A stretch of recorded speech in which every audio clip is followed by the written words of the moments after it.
Първата ни тема и гост тази сутрин. От вчера Националният дворец на културата в София е домакин на технологичния форум Global Tech Summit, който обединява няколко конференции Java Todays, Code Monsters и изкуствен интелект и Smart Tech. Какви нови тенденции във високотехнологичния свят бяха представени и обсъдени на събитието? Сега ще попитаме един от keynote лекторите, доктор Павлин Добрев, R&D менеджмент в компанията Bosch Software Innovations. Добрев е завършил информатика в Софийския университет Свети Климент Охридски и има докторантура в областта на изкуствения интелект. Добро утро! Добро утро! Бих искал първо да благодаря за поканата и ще обърна внимание на няколко основни технологии, които бяха представени на Global Tech Summit. На първо място са технологиите в областта на изкуствения интелект. Изкуственият интелект навлиза почти навсякъде. В момента държим смарт телефони, които са по-мощни от суперкомпютрите от преди няколко години, и технологии като добавена реалност, разпознаване на образи, снимки с перфектно качество навлизат в, както се казва, във всеки джоб. Другата технология, която е много интересна, е така наречения блокчейн. Тук не реферирам цифровите валути, а по-скоро технологията, която дава възможност за договори, от които не може да се избяга. По този начин може, например, да се изпълнят определени сценарии в областта на автомобилната промишленост. Пример, може да се направи да не може километража изобщо да се променя. Господин Добрев, на форума вчера вие говорихте основно за технологията интернет на нещата. Докъде стигна развитието на тази технология? Започна ли да се използва масово от бизнеса? Започна ли да се комерциализира? Бих искал да спомена, че спрямо едно изследване на IDC, тази е годината, в която интернет на нещата започва да се комерциализира. В момента около 20% от компаниите в световен мащаб имат някакъв проект в областта на интернет на нещата. Също така, около 70% от компаниите смятат да развиват проекти в областта на, както се нарича, цифрова трансформация.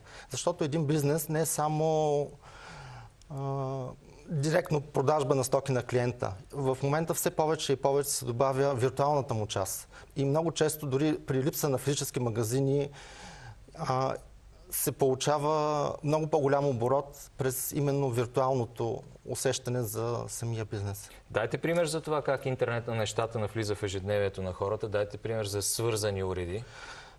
Бих искал да спомена няколко уреди, които се продават в момента на пазара. Представете си една пералня. В момента пералните имат доста голямо количество софтуер. Всъщност това важи за всички видове уреди. Когато сложим една дреха в пералната, е възможно тази дреха да бъде усетена с съответни сензори и на базата на технология от областта на изкуствения интелект да открием, например, че тази дреха е покрита с петна от кафе. След което се стартира специална програма, която е точно за петна от кафе. Бих искал да спомена един интересен проект, който правихме. Нарекоха го интернет на стридите. Какво означава това? В Танзания имаше ферми за стриди. Оказва се, че стридите те са много вкусни, но не могат да се изваждат от водата, когато съдържат парченца пясък. А това е много често, когато има мъртво вълнение, например. И текущо как се прави, изваждат се стридите и се изхвърлят, може би около половината.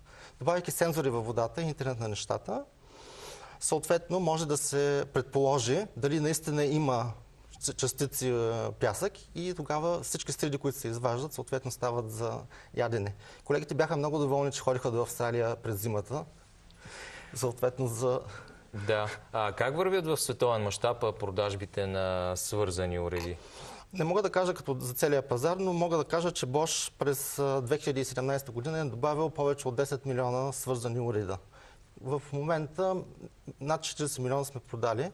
Като една от основните цели на Bosch е практически всичко, което се произвежда като уреди и е възможно да бъде свързано. Като целта е до 2020 година, в момента някъде около 60% от всички уреди, които се продават, са свързани.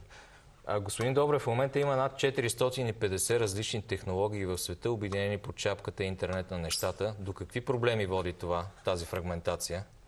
В момента няма водеща технология. Както се казва на английски, няма killer application.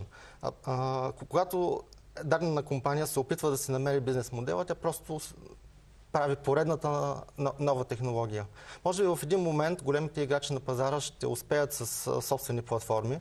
Надявам се моята компания да е една от тях.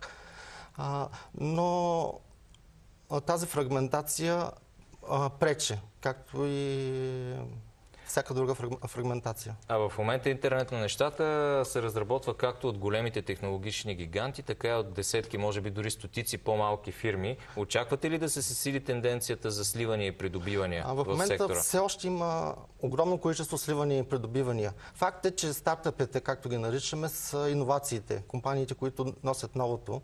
И големите компании не могат без съответните стартъпи. Така че тези стартъпи постепенно ще бъдат погълнати, а може да имаме и следващия Google. В смисъл, някой от тези стартъпи може да се превърне в следващата компания в областта на интернет на нещата, която ще измисли съответното приложение. Предвид огромните приходи на индустрията, свързани с интернет на нещата, наистина какви са шансовете да се появи следващия така голям играч от ранга на Google и Facebook, но в случая да бъде в интернет на нещата? Трудно е да се каже. Винаги е възможно. Както се казва, черният лебед е възможен. Но какви са проблемите, за да се случи това? Мисля, трябва да мине време, трябва да се извършат няколко още сливания, придобивания, да се укрупни бранша и тогава ли? По-скоро необходимите инвестиции. В момента големите компании инвестират милиарди в областта на интернет на нещата. Това не е нова технология. В смисъл, това е технология, която се развива последните 20 години.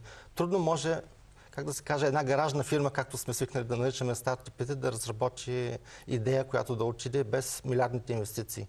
Microsoft инвестират повече от 5 милиарда, долу-горе такива са инвестициите на другите големи компании за тези технологии.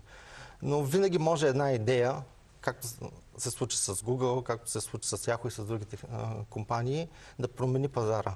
Това трудно може да се предвиди. А вие участвате на технологичния форум Global Tech Summit. Какви предизвикателства пред технологичната индустрия обсъждаха участниците тази година?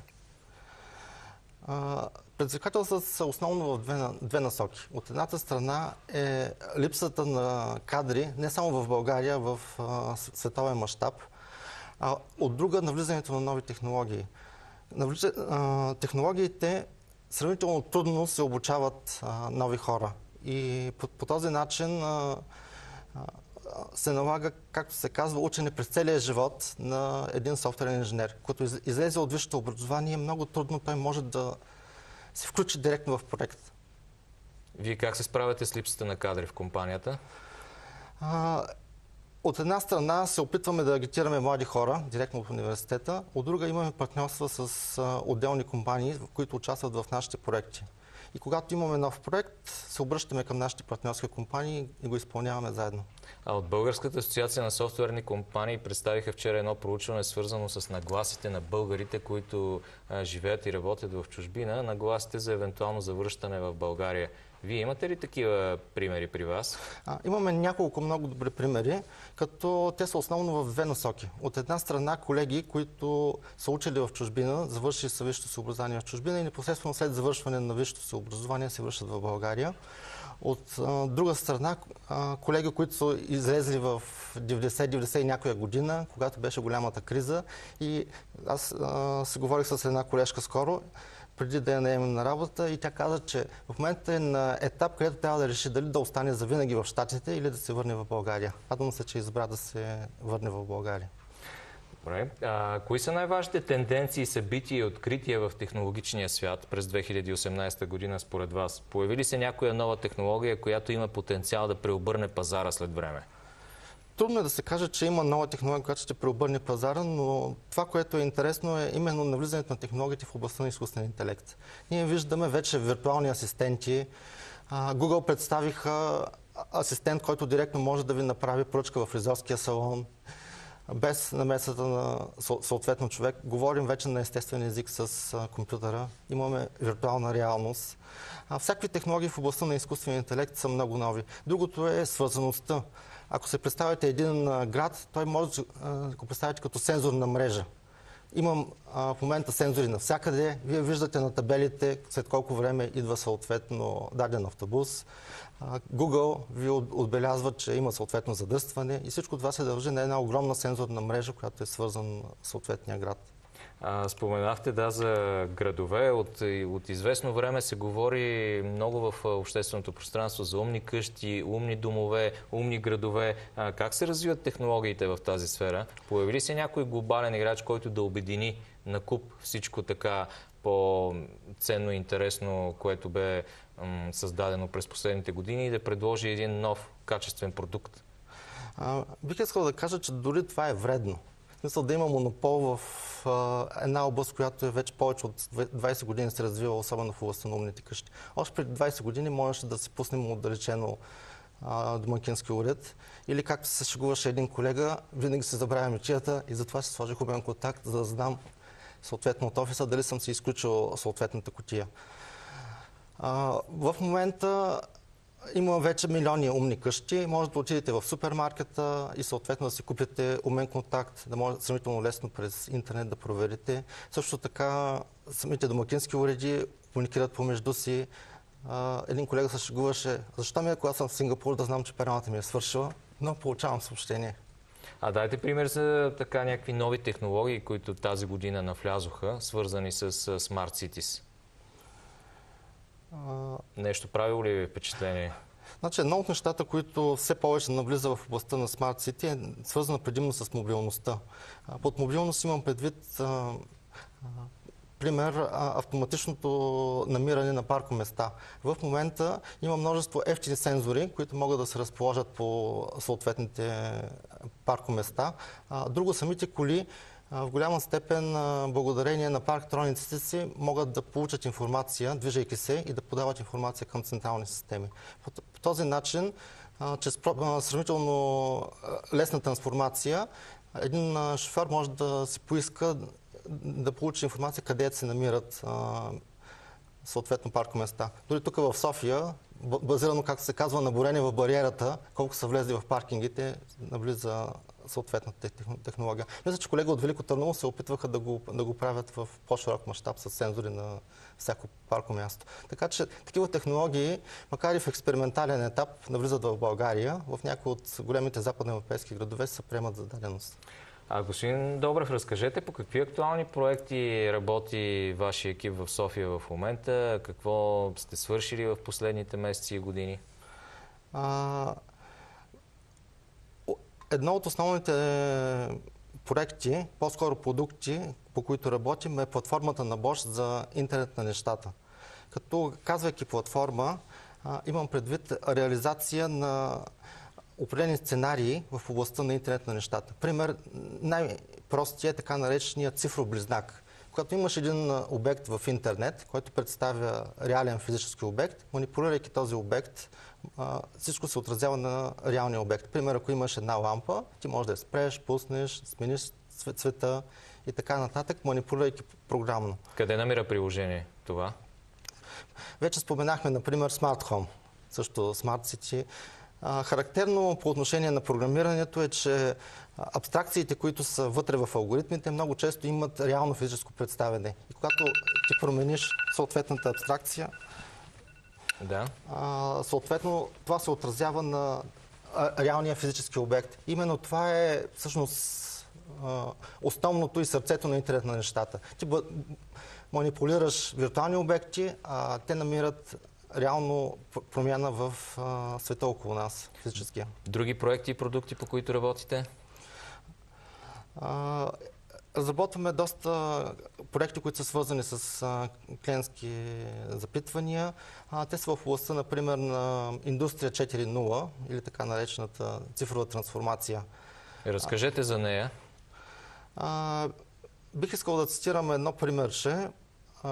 Осрам, който има фабрика в Берлин за производство на лампи, като много от машините са буквално, както се казва, повече от 100 години.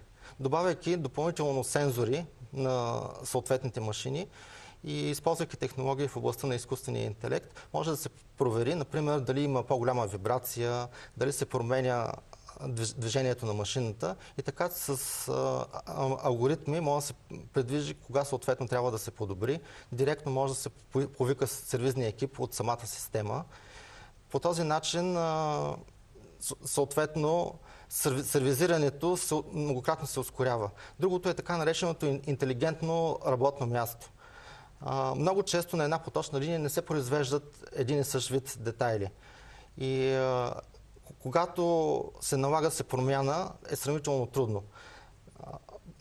Направили сме възможност, съответно като дойде детайл, пред съответния човек се прожектира видео или се използва виртуална реалност, за да покаже каква ще бъде следващата манипулация, която трябва да направи. По този начин на една поточна линия може да се произвеждат 20 и повече детайли от съответно един човек. Споменахте за германската компания Osram. Тя откри преди известно време и завод в България. Оборудван ли е той според вас с тези нови технологии? По принцип, когато се прави за една такава компания, много често тя ги дистрибутира почти навсякъде. Но ние сме, как да кажа, софтуерен производител. Много трудно отбелязваме къде точно се внедряват съответните технологии. Говорихме за индустрия 4.0, а вече в бранша се говори дори за индустрия 5.0. Очертава ли се какви ще бъдат основните характеристики в тази индустрия 5.0? Т.е. какво да очакваме в следващите години като надграждане, като технологии, които ще бъдат внедрени в производството, в индустрията? Както се казва, по-скоро ще дам пример. Представете си, че искате да си поръчате една кола. Слагате си очила за виртуална реалност с съответно ръкавици и се опитвате да настроите буквално формата, цвета, как изглежда, след което тази кола отива на поточната линия, произвежда се директно, почти автоматично и я получавате след няколко дни, а не както се казва в момента след няколко месеца. Тоест автомобилният пазар, автомобилното производство ще спечели, доколкото ви разбирам. Не само от адаптивността, ще спечели почти всяко производство, но автомобилното е може би едно от най-трудно променящите се в годините. Благодаря ви много за разговора. Това беше доктор Павлин Добрев, R&D менеджер в компанията Bosch Software Innovations.